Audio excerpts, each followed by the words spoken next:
Welcome back. Today we are calculating this order of operations problem.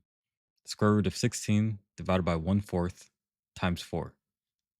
With radicals, fractions, and multiplication, let's break it down step by step using standard math rules. According to the order of operations, radicals are treated with the same priority as exponents.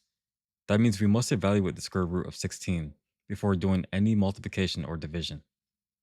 Step 1. Evaluate the square root of 16. The principal square root of 16 is 4. Replacing the square root of 16 with 4 simplifies our expression to 4 divided by 1/4 times 4. Now we have division and multiplication remaining. Since they share equal priority, we must work strictly from left to right. Moving from the left, division comes first. 4 divided by 1/4.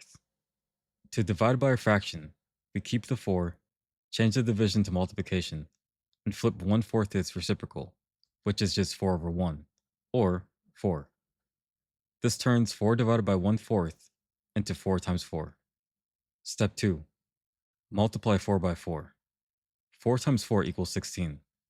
Substituting 16 back into our expression leaves us with 16 times 4. Step 3. Perform the remaining multiplication. 16 times 4. 16 times 4 equals 64. So our true final answer is 64.